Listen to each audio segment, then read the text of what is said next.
And as you probably heard, recording is in progress. And progress is in recording. The way we progress is when we record things and implement them. So, recording is in progress and progress is in recording.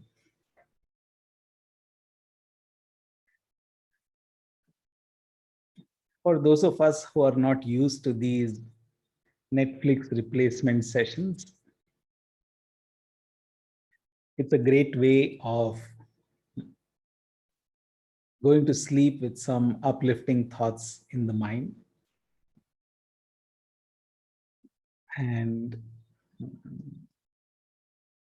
the format will be we'll get together at 9 o'clock and I'll go through some of the aspects of the Ashtavakra Gita. But it definitely helps if you can go through some of that on your own before we even come here. All of this, Gurudev's commentaries are available and feel free to go through them before the session also. I will be reading some excerpts. I will be going through some of the knowledge. And of course, there's time for question answers, which is the most interesting part.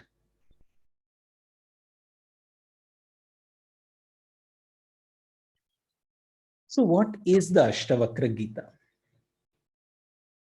The Ashtavakra Gita starts off with a situation. Ashtavakra Gita एक प्रसंग के साथ शुरू होता है. The king Janaka is sitting in his palace. In the middle of his court, all the courtiers are there. The business of the court is on. And amongst all that business, King Janaka dozes off. Who is not familiar with dozing off during a very, very routine, important board meeting? No wonder they're called board meetings.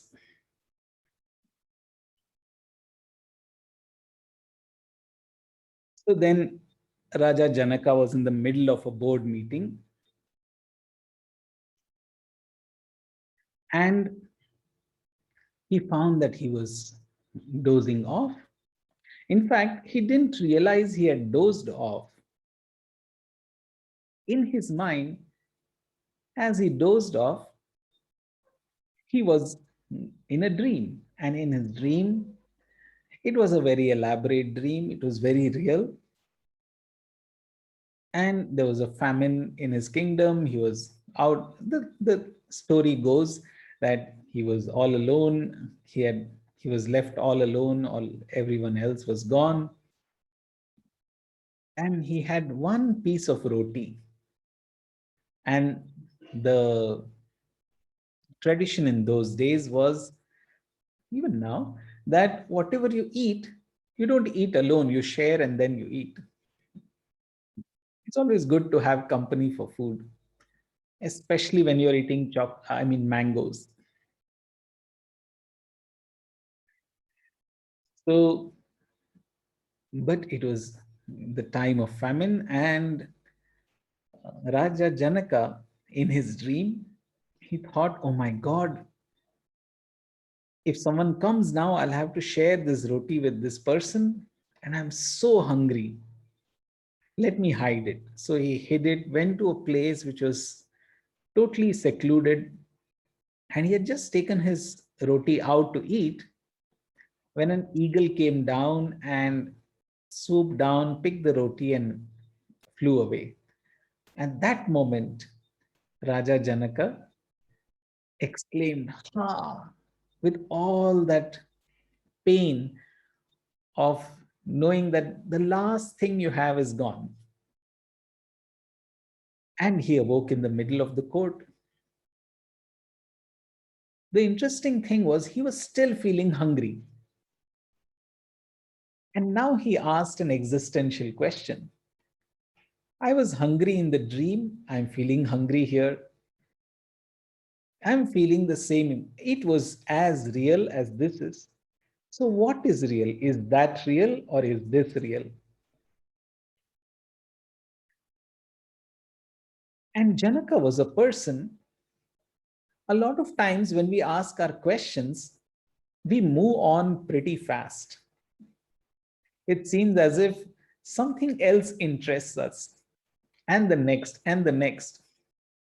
Yoga Sutra is over. Okay, Kashipya, when are you going to do the Ashtavakra next? Oh, this is done. Okay, next. Okay, next. Our lifestyle, the way we have been brought up, conditions us to seeing what next. Come on, we have to achieve the next milestone, the next goal, and so on. So our mind is in a tearing hurry.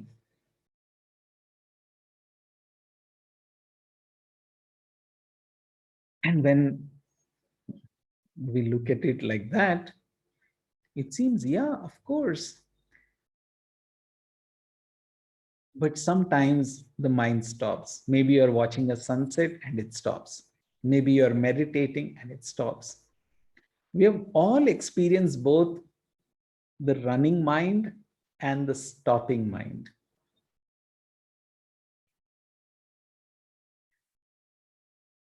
When Janaka asked the question, he stopped. He said, I would love to explore this in much more detail. Let me not get busy with life. Let me not get busy with all the matters of the court. Yes, all that will happen for sure. Not that I'm running away from the situation, but let me explore this one thought that has come.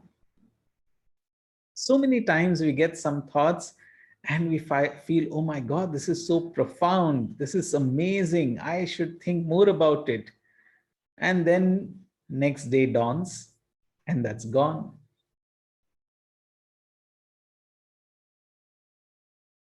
But Janaka, well, he was he was a king. He could do what he wanted. He had no pressures. Everything was happening hunky dory and pip pip and all that. The kingdom was running. Everyone was self-sufficient, and there was samriddhi, there was abundance.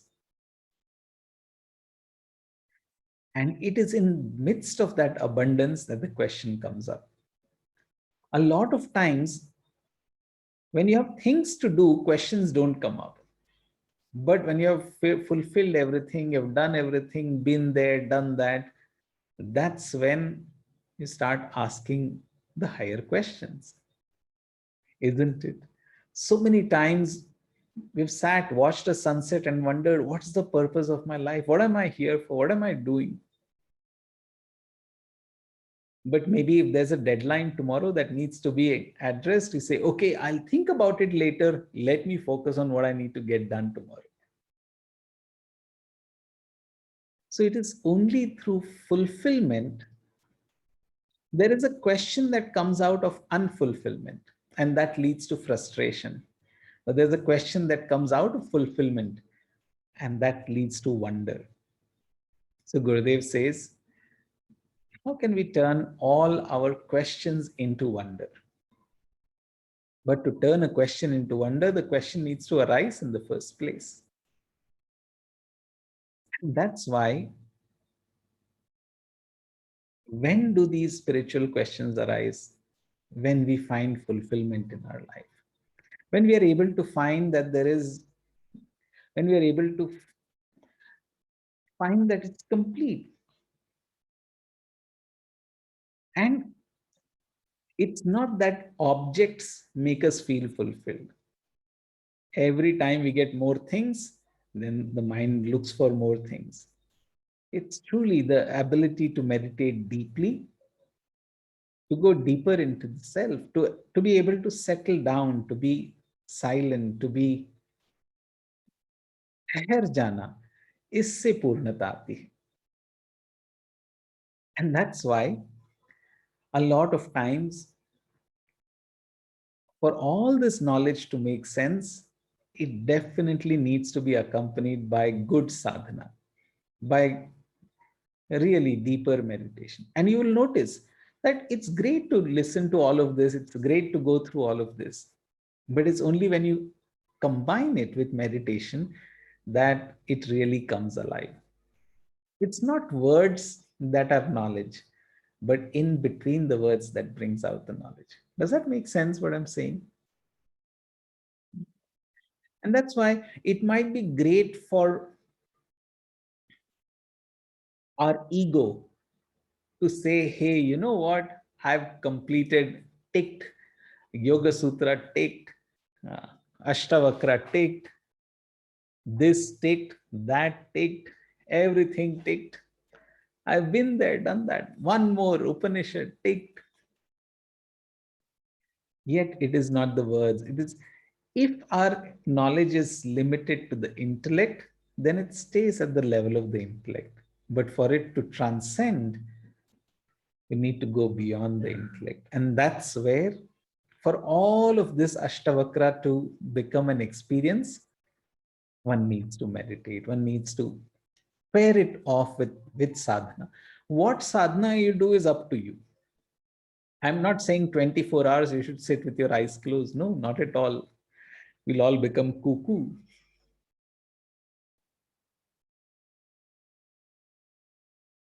But in these few days that we are, I'm sure you're all doing your meditation and everything. Suddenly, I see some sheepish smiles here and there. I will not mention it. So we will assume that everyone's going to be doing some form of meditation, doing something. And that is really what brings fruition to this wonderful knowledge. So when Ashtavakra, when Janaka had this question, he said, bring me all the scholars, bring me all those who can answer this question. And he was very clear. It is not just someone who has the pedigree, someone who has the titles, someone who has the degrees, but someone who can make me experience this. There are lots of people who can talk, but a lit candle can light other candles. So it takes a guru to be able to unlock this. And we are so fortunate that Gurudev, with these wonderful talks, has brought forth such beauty in these ancient scriptures. And for me, a lot of times when I listen to these talks, when I go through the knowledge, when I go through the words, it kindles something very beautiful inside. And what we are planning, what we do in these sessions is to see how we can all contemplate on this wonderful wisdom and see what it can kindle within each one of us. Yeah.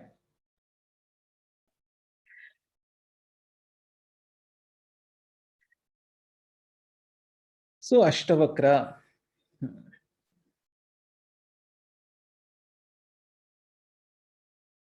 so when the discussion happened between Janaka and Ashtavakra, Ashtavakra was a person who had Ashtavakra. Vakra means distortion, Ashta means eight. Eight of his body parts were distorted. The story goes that when he was in the mother's womb, he was already so wise. When his father made a mistake, he pointed out the mistake from the womb. And father, getting fed up, said, well, you pointed out eight of my mistakes. Who do you think you are? May you also have eight distortions. Now, you might wonder which father would actually say such a thing. But what the beauty of these stories is that there is something wonderful to what can we take out of it. It can mean many things to many people, and if it can mean something to us, then great, we take it. If not, then let it be by the side. So here, when Ashtavakra is described as a person with 8 distortions, it just shows that a lot of times we look for knowledge from a certain kind of person, from a certain mm, form. But when that form is distorted, to be able to accept knowledge from there becomes difficult. Here, Janaka illustrates that it does not matter what form, where the knowledge comes from, but recognizing the essence of the knowledge. That is our uh, achievement as a sadhak. Does that make sense what I'm saying? A lot of times when I have some preconceived notions, I say, hey, this world is like this. I believe this means this. Then it's very difficult for me to see there can be other points of view. And so the first qualification that this story tells us is that for a little while, can I agree to be a student? It doesn't matter who is teaching, but the whole idea being that for water to flow, the pot needs to be a little higher, and then when you open the tap, the water flows. If the pot is lower and you open the tap, the water only flows down. It doesn't flow up. In the same way, this is the first qualification. And this is what happens to Janaka. Janaka says, well, I want to know. And Ashtavakra says, well, first get qualified. Are you ready? You are a great Jnani. Janaka was already well known as a lover of knowledge. He held court and he disseminated knowledge. People came to him to ask questions. But in this case, when he had the question, he had to become a student. He had to. And that is a very beautiful analogy that often it's our ego that prevents us from getting something new. Does that make sense? And usually this is obvious to others, but not to us. So Ashtavakra, by having this 8 vikaras, 8 distortions, and for Janaka, who was a king, to bow down, it took great courage. Janaka shows great courage in saying, I will be a student. And Ashtavakra shows great courage in not bowing down and saying, well, Janaka is a king. I should be a little humble. I should take care that I should not prick this person's ego. A lot of times, this comes in the way of knowledge. So the beginning of Ashtavakra, it can be quite shocking to some people. You say, well, if I translate it to my life, well, I don't think I will be able to do that. Oh, I am Kashi. I have a beard. I have long hair. I've spent so much time with Gurudev. Why? I will not bow down. But if I'm able to do that, then there is a possibility. So here Janaka says, he starts off by saying that I am desirous of knowledge. I want you to tell me.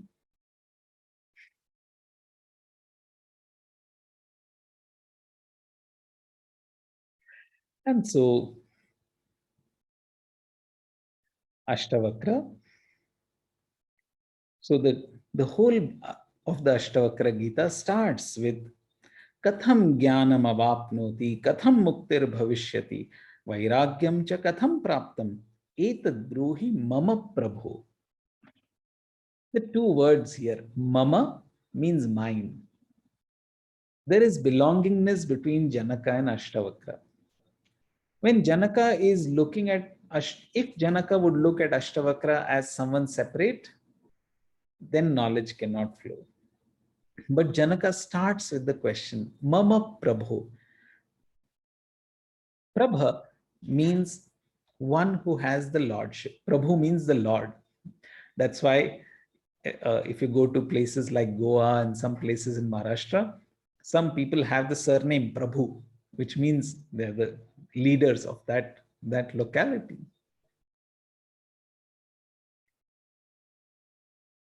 So he says, Mama Prabhu. He offers lordship to Ashtavakra. He says, I agree to listen to what you're saying. I agree to, in case my intellect comes up with a question, I'll ask you for sure. But I'm willing to listen. I'm not here to argue with you. I'm here to agree with you. Why? Because there is belongingness. Mama Prabhu. And then what does Janaka ask? Katham jnanam avapnoti? Katham muktir bhavishyati? Jnanam avapnoti. Apnoti means to give. Avapnoti means to get. Katham jnanam avapnoti? How will I get knowledge? So he doesn't say, how will uh, how will I know? He says, how will I obtain knowledge? He recognizes that there is a give and take. Katham muktir bhavishyati. Bhava means to be, to become. So where jnanam is avapnoti, getting knowledge, mukti is being. How will freedom happen? Here, there is no question of getting or giving. Freedom is a happening. When knowledge comes, then freedom happens. A lot of times we want to be free. There is an innate desire for freedom. It can manifest in so many different ways. As I am talking, suddenly you have the impulse, oh, I want to interrupt and say something. But then you realize that, oh my God, I can't unmute myself. The Zoom settings are such that only Kashi Bhaiya can speak. What does he think of himself? All of that can happen. And then you feel the bondage. Innately, a desire comes up. I want to be free. To, I want to be able to do what I want to do. This feeling is innate to humanity. When you tell a child, don't touch the laptop, you know what it does. When you tell someone, don't do this, that seems much more attractive. The nature of consciousness is to get out of bondage. This is innate to human consciousness. But how will that happen? When you obtain knowledge, then freedom happens. If I say I want to be free, and we say, okay, I'm going to be free, it just gets us more frustrated. Katham jnanam avapnoti, katham muktir bhavishyati, vairagyam cha katham praptam, etad bruhi mama prabhu. Vairagyam cha katham praptam. Prapta, avapnoti means, apnoti is giving, avapnoti is getting, whereas prapya is something I put my own effort to get. Jnana is something that is given to me, but vairagya is something that I get. Very beautiful play of words here, where it says, it gives you a very beautiful step-by-step process. It says, get vairagya, put your effort to be in vairagya, and that will get you jnana. And when knowledge comes, then you'll find the freedom comes along with knowledge. So Janaka is wise, and that's why he asks for all the three things in the proper way. Just imagine if you wanted to ask something from someone, say you're on the flight and you want a bottle of water. Well, you press the buzzer and the steward or the stewardess comes and you ask for water and you get it. But you need to do it in the right order. You need to press the buzzer first, then the steward or the stewardess comes, then you get the water. If you say, well, I want the water to manifest first, then I'll press the buzzer and then the stewardess will come. Well, that's not how it works. There is a there is a proper method for things to happen.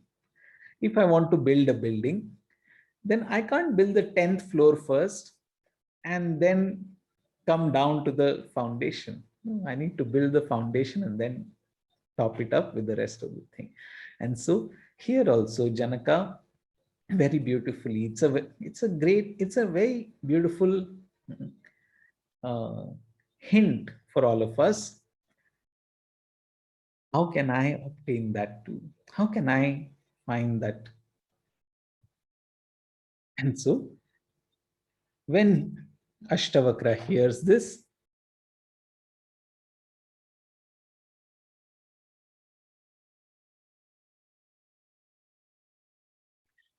he says, Ashtavakra uvacha मुक्तिमिच्छसि चेत्तात विषयान् विषवत्यज क्षमा आर्ज्वदया तोष सत्यं पीयूषवद्भज. He says, मुक्तिमिच्छसि चेत्तात विषयान् विषवत्यज. You are asking for freedom. If you remember, he asked for three things: Vairagya, Jnana, and Mukti. And out of the three, he said, Mukti Bhavishyati. How will Mukti, how will freedom happen? And Janaka takes it up as the final goal. And so he says, if you really wish for freedom, he doesn't say, do you wish for knowledge? Do you wish for Vairagya? Those are milestones along the way. So he says, if you are wishing for freedom, the end result of all of the other things that you asked for, Mukti Michhasi Chetata, Vishayan Vishavatyaja. Vishaya is the object of the senses. What I see is what my eyes are consuming. Hopefully, you are hearing what I'm saying, and that's object for your ears. Maybe there is some wonderful smell coming from your kitchen and your nose is consuming that. So part of your mind is on what is being said. Part of your mind is on, oh, look at that Ganga behind Kashiji. It looks so nice. There's so many things what our senses are consuming. And there is a very beautiful poetry here. Vishayan Vishavatyaja. Visha means poison. Vishaya means object of senses. Whatever the senses are holding on to, whatever the senses are consuming, Vishavat Tyaja. He doesn't say they are poison. He said, consider them to be like poison. And when you consider it like poison, then it's easy for you to drop. When you think it's Amrit, when you think it's giving you some joy, it's valuable, then you don't feel like dumping it. You do some spring cleaning, you open up your cupboard, and there are lots of clothes out there. Out of them, some clothes you say, well, these are no use to me. I think I can give them away. But this one, this one, oh, that's close to my heart. It's torn, it's old, but I will never give this away. What is happening? Some of it is Vishavat. It's like poison. You say, well, I'd rather be rid of it. But some, they are not like poison. It is not Vishavat, it's Amritavat.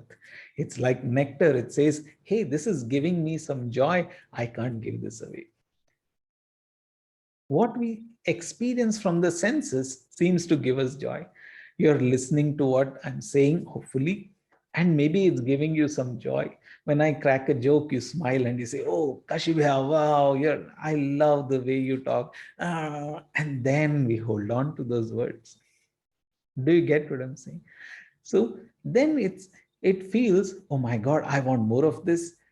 And when I say, well, it's already 9:35, it's time to end, something in you says, no, no, no, Kashmir, can we continue for 5 more minutes? It's very interesting. I've never heard you, anyone's talking, all of that.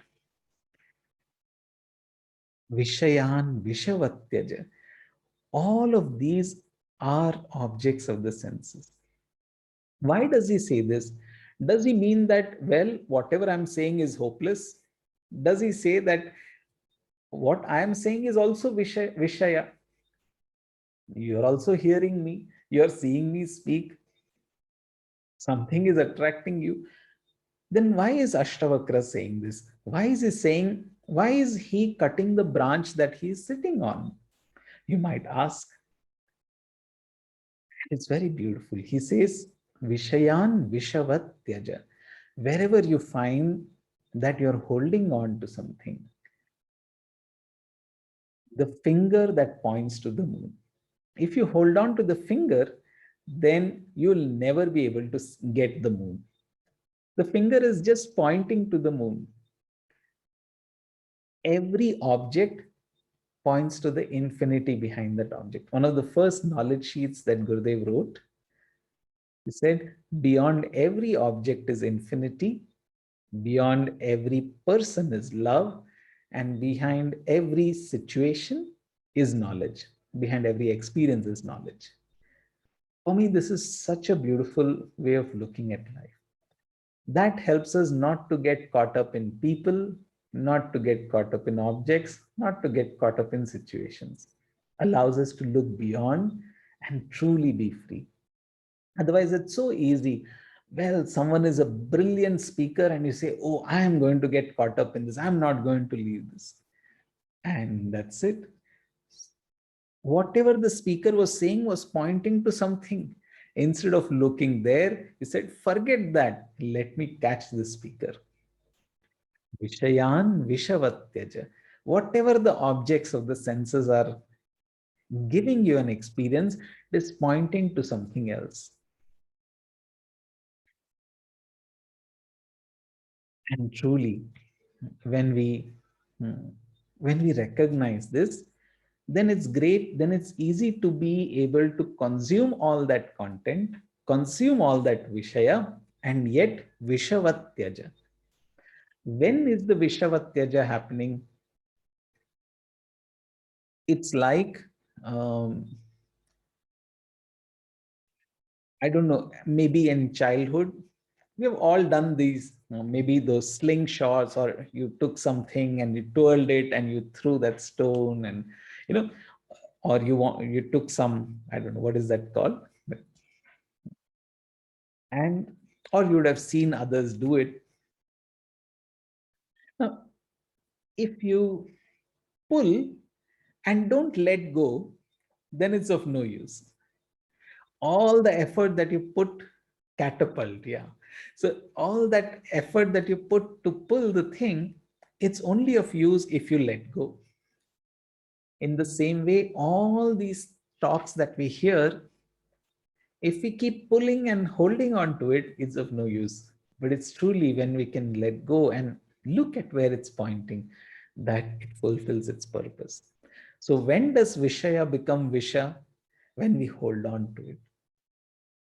And Janaka's brilliance, Ashtavakra's brilliance is in pointing this out.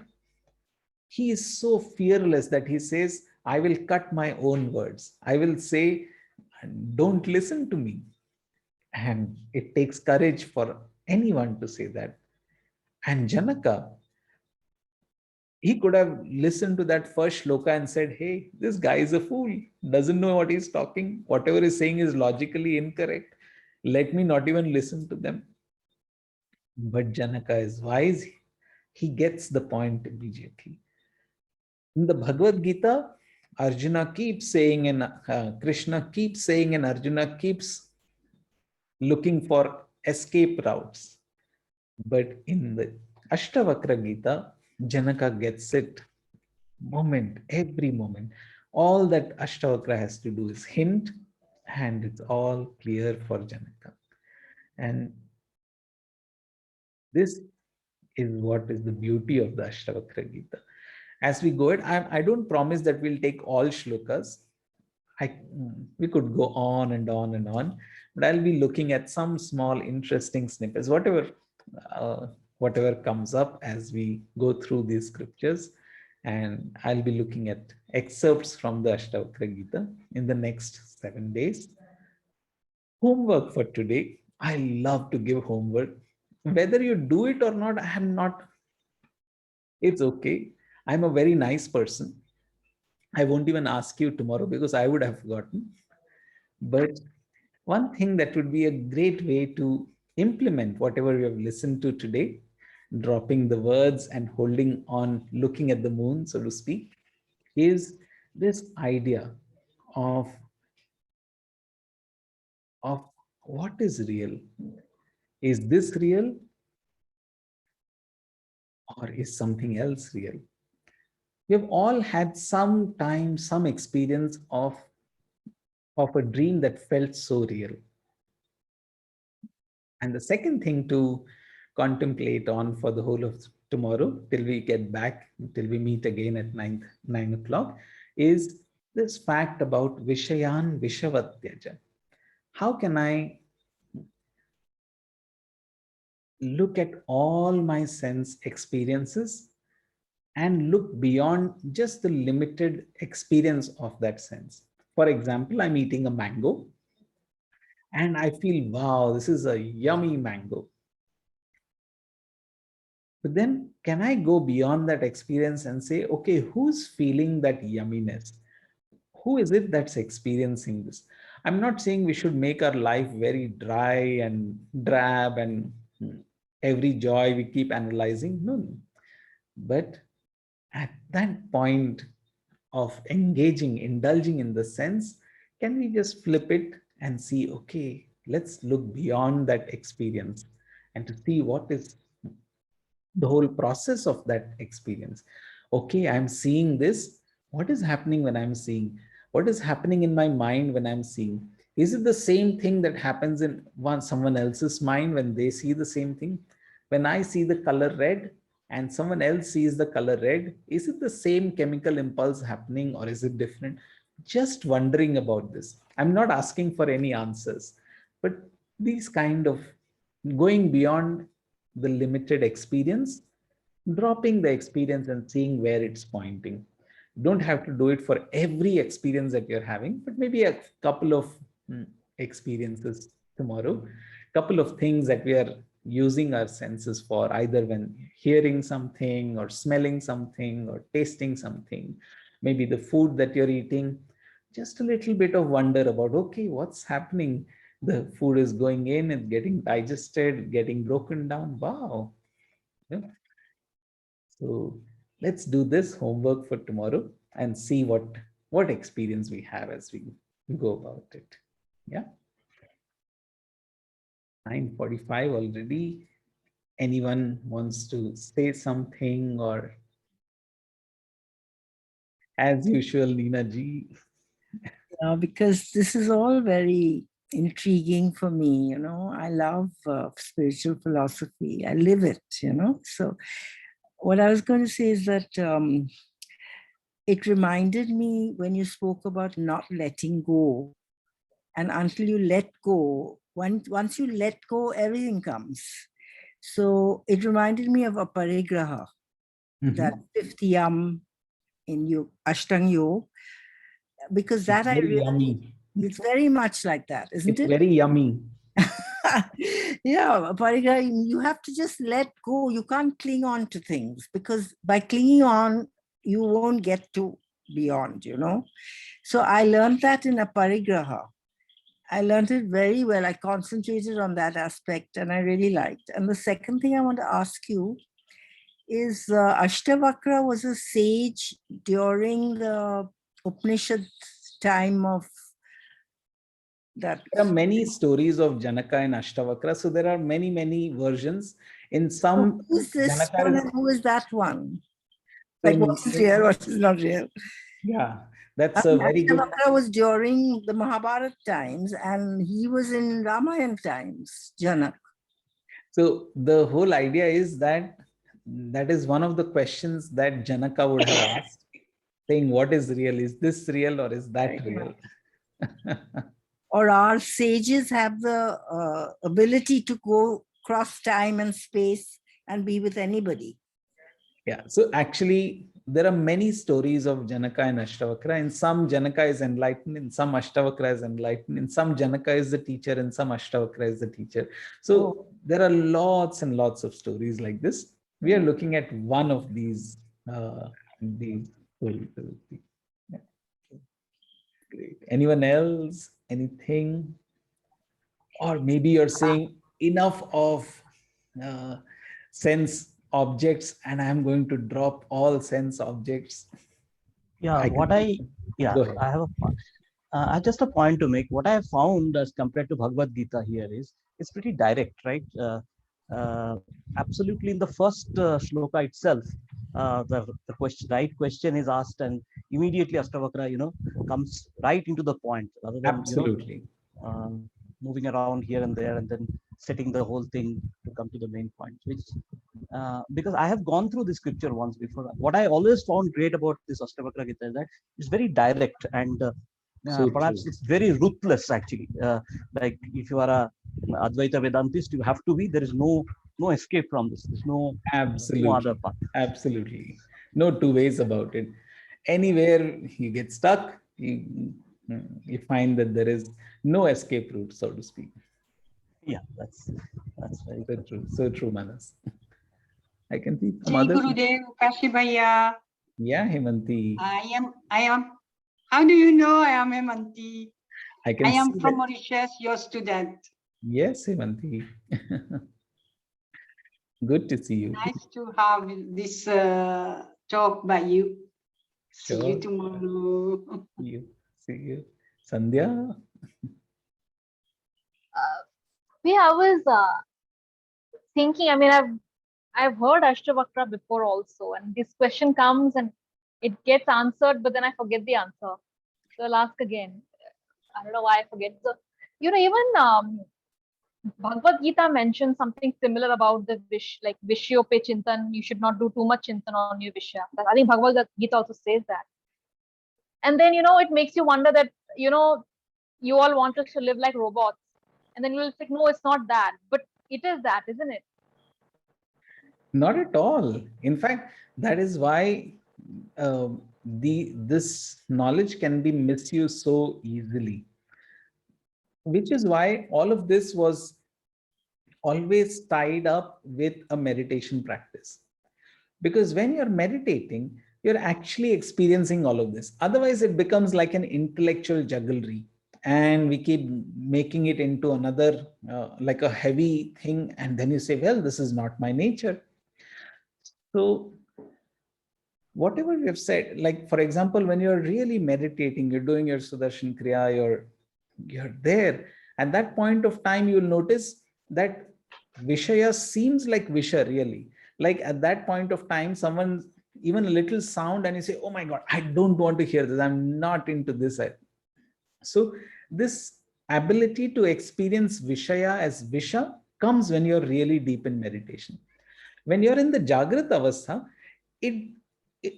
maybe we are nodding our head. We are saying, yes, yes, of course. Intellectually, we understand it. But in our practice, we still engage with the sense object. We say, well, what's the joy in life unless I eat my mango? How can you tell me that eating the mango, forget about the joy that you're getting, look at something else, and that's higher? This does not make sense at all unless there is a meditation practice. And in the practice of meditation, this becomes reality for us. And that's why all of this knowledge, very, very essential to me. So tomorrow, when you're deep in meditation, you'll realize that this is, you don't have, when you're meditating, don't think, oh, am I Visha, is it? Forget it. But in the practice of meditation, you'll find this becomes your experience. Yeah. Okay. Divya? Thank you. Hi, Kashi Bhaiya. Hey Gurudev. Hi Divya. Oh my God, I'm so happy to see you and do this, have this discourse done by you. I'm sitting here in New York, but technology is amazing that, people from all over the world can have access to this live. And I'm so grateful for this, Kashi Bhaiya. Thank you so much. I just wanted to ask you, what will it take for you to do the entire Ashtavakra Gita with us, the discourse? Because I'm preparing for TTC and this is one of the requirements, and I would love for you to go over this with all of us. What would it take? It would take nothing. I'm very easy to obtain. Then why only 7 Chocolate days? cake, chocolate cake. No, bhaiya, chocolate cake. I'm giving her the secret. You can bribe him with chocolate cake. Vishavat. Vishavat. Vishavat. Yeah. So let's, a lot of what we're doing here, it's all of this knowledge really is something that comes up from within.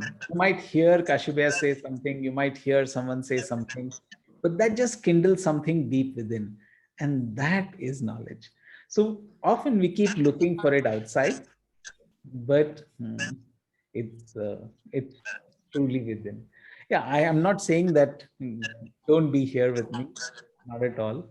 And I'm not saying that I'm not trying to wiggle out of a situation, but let's see. We can at least these 7 days will do something and something comes out of it. Yeah. Okay, so that's it for today. I think someone else was unmuting. Was that Purnima? Hey, Gurudev Bhaiya. So, in situations where we are extremely overwhelmed, like sudden happiness, sorrow, we lose our centeredness. And and moments like that, when we look beyond an incident, beyond like how you said, beyond an object, there's infinity. Do we know when we sit to introspect, or whether it comes from within, that this is what it's teaching us? Like, how do we know voice is the real deal, or how do I know that what is teaching me is what is So teaching? you're asking the exact same question that Janaka asked. Is this real or is that real? Is what I'm experiencing real? How do I know what is real? And that's the question that Ashtavakra answers in the whole of the Ashtavakra. So hold on, you're in the right place.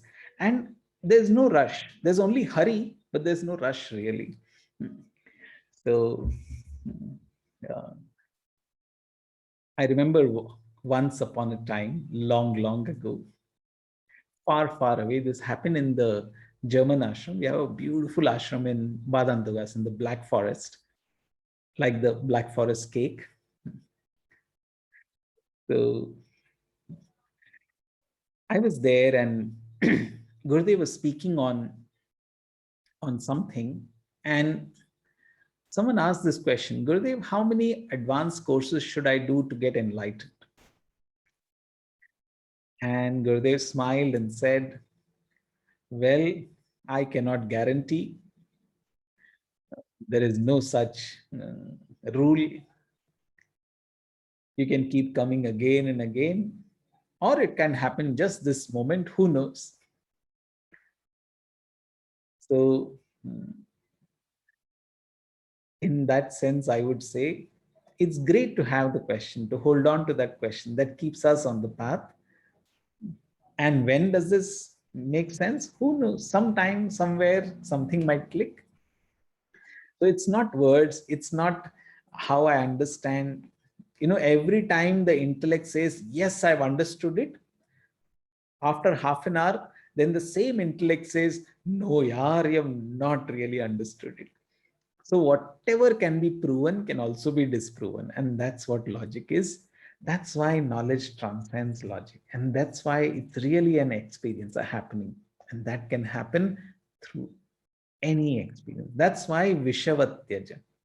When you hold on to the Vishaya, words are Vishaya, hearing something is Vishaya, seeing some text is Vishaya, watching a YouTube channel is Vishaya. coming on this Zoom call. It's a Vishaya. And when we say, okay, I'm going to memorize this, I'm going to make notes, and I'm going to all of this is Vishaya. The knowledge is somewhere else. Vishavatyaja, dropping all this also.